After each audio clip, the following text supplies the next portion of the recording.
नमस्कार। देवरिया की आवाज रेडियो केसरी से प्रस्तुत है स्थानीय हालचाल। पहले मुख्य हालचाल। दुर्गा पूजा को लेकर पुलिस का कई जगहों पर हुआ पैदल गश्त। मकान का ताला तोड़कर जेवर और नगदी की हो गई चोरी। भगवान विष्णु और माता लक्ष्मी की प्रतिमा बनी आकर्षण का केंद्र। गरबा डांडिया महोत्सव का हुआ आयोजन। 3 लोगों पर पेंशन घोटाला को लेकर गबन का केस हुआ दर्ज। स्थानीय हालचाल के इस अंक के साथ मैं निकेत मिश्र। अब हालचाल विस्तार से। पुलिस अधीक्षक संजीव सुमन के कुशल निर्देशन में दुर्गा पूजा और शारदीय नवरात्रि पर्व को सकुशल और शांतिपूर्ण तथा सौहार्दपूर्ण वातावरण में संपन्न कराने के उद्देश्य से कस्बा मदनपुर में अपर पुलिस अधीक्षक आनंद कुमार पांडे के नेतृत्व में पैदल गश्त किया गया। इसमें थानाध्यक्ष नंदा प्रसाद सहित मदनपुर की पुलिस टीम संयुक्त रूप से मौजूद रही। यह पैदल गश्त कस्बा मदनपुर के प्रमुख चौक चौराहों, बाजारों, पूजा पंडालों, भीड़ भाड़ वाले क्षेत्रों तथा संवेदनशील स्थानों पर किया गया। गश्त के दौरान स्थानीय नागरिकों, दुकानदारों और पूजा समिति के पदाधिकारियों से संवाद कर सुरक्षा व्यवस्था, विद्युत प्रबंधन, पंडाल की स्थिरता एवं अग्निशमन इंतजामों के बारे में आवश्यक जानकारी ली गई। साथ ही यह संदेश भी दिया गया कि किसी भी प्रकार की अफवाहों से बचें। यदि कोई संदिग्ध गतिविधि नजर आती है तो तुरंत पुलिस को सूचित करें। पुलिस ने ड्रोन कैमरे, सीसीटीवी की निगरानी इत्यादि की व्यवस्था भी की है और स्थानीय प्रशासन के साथ लोगों से समन्वय बनाकर रखने का अपील भी किया गया है। इधर रामपुर कारखाना क्षेत्र में भी तमाम गांव क्षेत्रों और पंडालों के आसपास पुलिस अधीक्षक के निर्देश पर पुलिस पदाधिकारियों ने तमाम पुलिस कर्मियों के साथ पैदल गश्त किया। इस दौरान पीएसी के जवान भी मौजूद रहे। पैदल मार्च में कस्बा रामपुर कारखाना के प्रमुख चौक चौराहों, बाजार और पूजा पंडाल तथा भीड़ भाड़ वाले क्षेत्रों और संवेदनशील स्थानों पर पुलिस ने गश्त किया।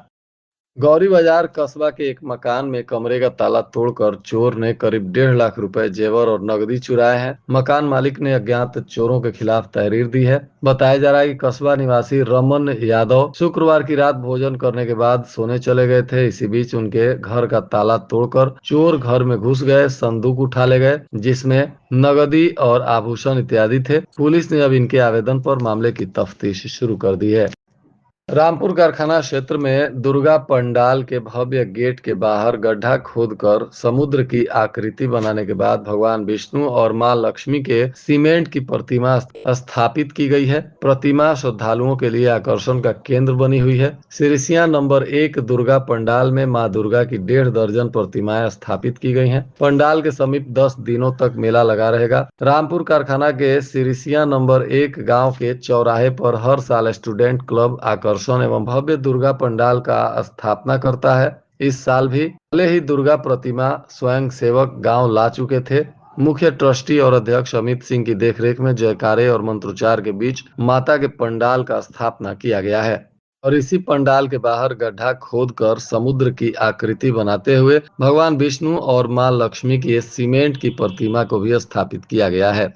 शहर के न्यू कॉलोनी स्थित एएनएम मेमोरियल पब्लिक स्कूल में गरबा डांडिया महोत्सव का आयोजन हुआ। विद्यालय के निदेशक विपिन कुमार शर्मा और प्रधानाचार्य सुनीता शर्मा ने दीप प्रज्वलन कर कार्यक्रम की शुरुआत की, जिसके बाद छात्र और छात्राओं ने मनमोहक गरबा डांडिया नृत्य की प्रस्तुति दी। डांडिया नृत्य देख दर्शक भाव विभोर हो गए। महोत्सव में बच्चों के अभिभावकों और विद्यालय के स्टाफ ने भी सामूहिक रूप से गरबा डांडिया खेला। इस दौरान दिव्या त्रिपाठी, मीरा पांडे, सरोज यादव सहित तमाम लोग मौजूद रहे। पेंशन के राशि के गबन को लेकर एक मामला दर्ज हुआ है जिसमें 3 लोगों को आरोपी बनाया गया है। बताया जा रहा है कि दंपति की मौत के बाद भी ट्रेजरी से पेंशन का रुपया खाते में जाता रहा और बेटों ने पेंशन की राशि निकाल ली। इस मामले में कोतवाली पुलिस ने न्यायालय के आदेश पर केस दर्ज किया है जिसमें अब पुलिस जाँच कर रही है। मामला लार थाना क्षेत्र के धमौली निवासी राम उग्र तिवारी के आरोप पर सामने आया है। उन्होंने कहा है कि खामपार के सौरेजी के रहने वाले राम प्यारे तिवारी पश्चिम बंगाल में जीआरपी में तैनात थे। अवकाश प्राप्त करने के बाद देवरिया आ गए। पेंशन ट्रेजरी देवरिया से ही मिलता रहा। उनकी मृत्यु 7 अगस्त को हो गई, जबकि उनकी पत्नी का देहांत 22 दिन बाद ही हो गया। दोनों लाभार्थी मर गए। उसके बाद उनके बेटों ने इसकी जानकारी ट्रेजरी को नहीं दी और 31 दिसंबर 2019 तक पेंशन खाते में आता रहा। एटीएम से पेंशन का रुपया उनके बेटे निकालते रहे। अब इनके आरोप पर विभाग अलर्ट होकर मामले की तफ्तीश कर रहा है और इसमें 3 बेटों को आरोपी बनाकर केस भी दर्ज किया गया है।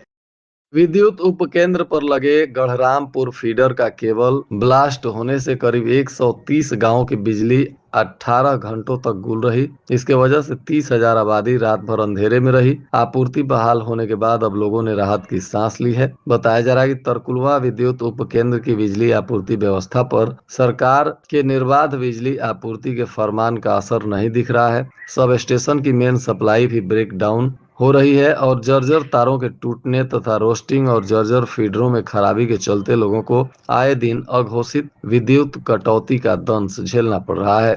भाटपा रानी के अहिरौली तिवारी में रक्तदान शिविर का आयोजन हुआ। इस शिविर में क्षेत्र के युवाओं ने बढ़ चढ़कर हिस्सा लिया और कुल 22 यूनिट रक्तदान किया गया। कार्यक्रम के संयोजक विकास कुशवाहा ने बताया कि आज उनका जन्मदिन है और उन्होंने इसे रक्तदान कर विशेष बनाया। साथ ही यह संकल्प भी लिया कि हर जन्मदिन पर रक्तदान करेंगे और समाज को सेवा की राह पर प्रेरित करेंगे। आईसीसी कंप्यूटर प्रशिक्षण संस्थान के डायरेक्टर पीके गुप्ता ने भी शिविर को संबोधित करते हुए कहा कि रक्तदान सबसे पुनीत कार्य है और इसमें सभी को भाग लेना चाहिए। उन्होंने भी इस अवसर पर रक्तदान कर युवाओं को प्रोत्साहित किया।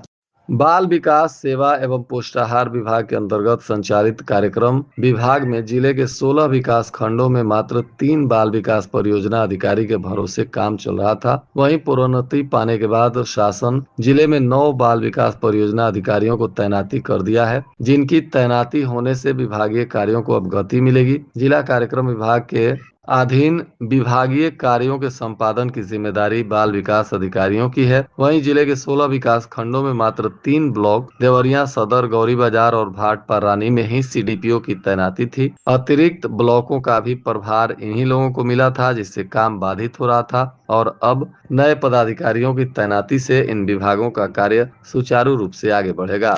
जिले के 255 ग्राम पंचायतों में डिजिटल लाइब्रेरी खुलेगी। लाइब्रेरी खुलने को लेकर संबंधित ग्राम पंचायतों से भवनों का ब्यौरा मांगा गया है। पहले चरण में 128 और दूसरे चरण में 127 लाइब्रेरी खोलने का लक्ष्य मिला है। लाइब्रेरी खोलने को ब्लॉकों के 255 ग्राम पंचायतों का चयन हुआ है। सीडीओ ने 3 दिन में भवनों से संबंधित विभिन्न बिंदुओं पर रिपोर्ट मांगी है। बालकों और किशोरों को पुस्तकों के प्रति आकर्षित करने, किताब पढ़ने की प्रवृत्ति को बढ़ाने और पंचायत राज विभाग द्वारा ग्राम पंचायतों में डिजिटल लाइब्रेरी खोलने की प्रक्रिया शुरू की गई है। शासन से लक्ष्य मिलने के बाद पहले चरण में 128 ग्राम पंचायतों में यह डिजिटल लाइब्रेरी खोलने की तैयारी की जा रही है।